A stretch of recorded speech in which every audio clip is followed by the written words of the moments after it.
안녕하세요. 반반뉴스입니다. 한 주 핵심 7가지 이슈, 서로 다른 보도를 한 번에 비교합니다.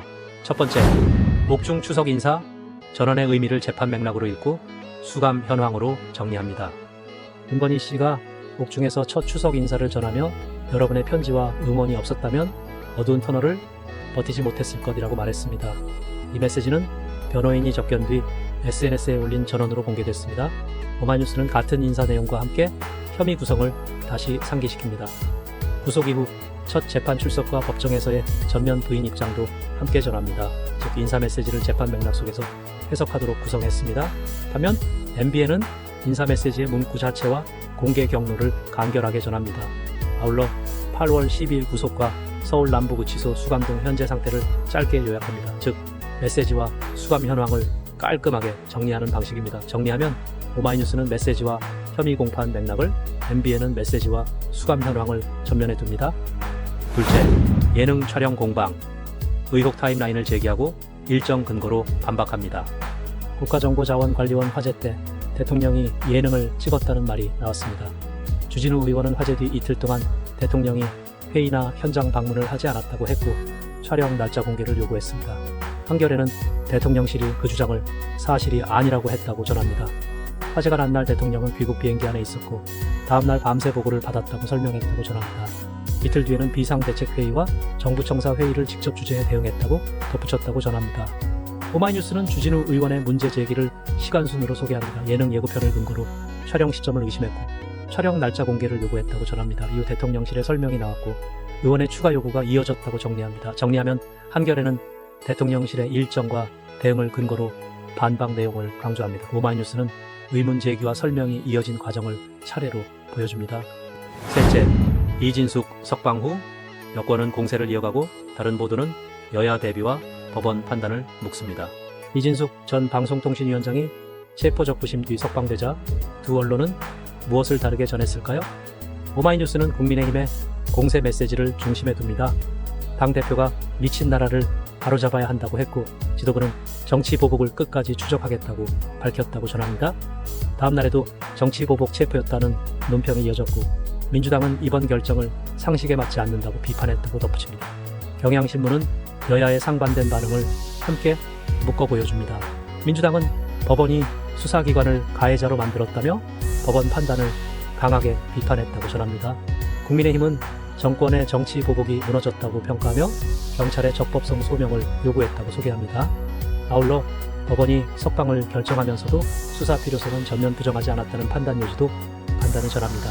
정리하면 오마이뉴스는 국민의힘의 공세 지속을, 경향신문은 여야의 대비와 법원 판단 요지를 균형 있게 담습니다. 넷째, 개혁톤 논쟁, 조용하고 지혜롭게를 강조하고 엇박자, 자제, 경고를 덧붙입니다. 우상호 정무수석이 개혁은 필요하지만 보복처럼 보이면 안 된다고 말했습니다. 그는 국민이 편안하게 받아들이는 방식이 중요하다고 했고 대통령은 당이 왜 그런 결정을 했는지 자주 묻는다고 전했습니다. 한겨레는 이 발언을 중심으로 개혁의 톤을 낮추자는 메시지와 대통령실과 여당의 속도 차이를 소개합니다.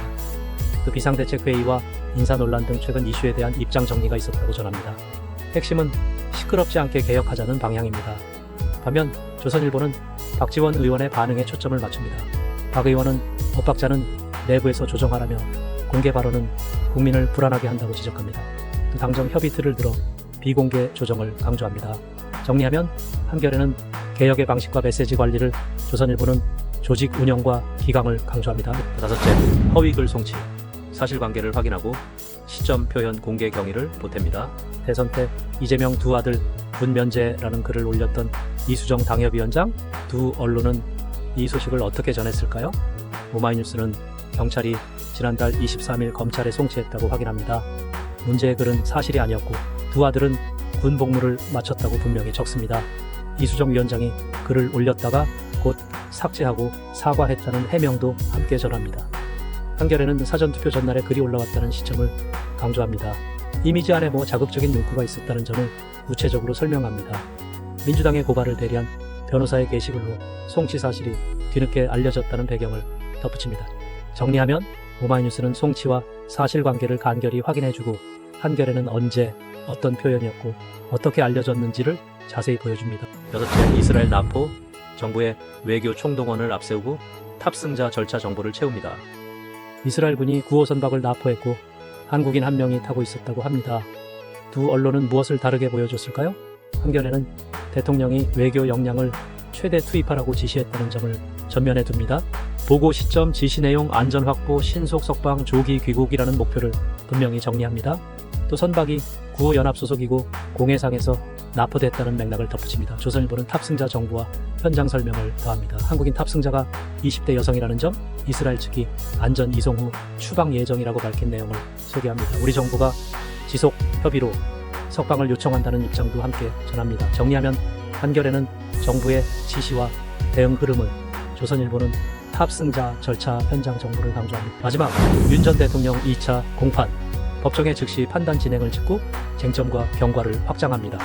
보석이 기각된 뒤 열린 윤석열 전 대통령의 두 번째 재판에서 피고인은 건강 문제를 이유로 출석하지 않았습니다. 두 언론은 이 상황을 어떻게 다르게 전했을까요? MBN은 재판부가 정당한 불출석 사유로 보기 어렵다고 밝힌 부분을 가장 먼저 전합니다.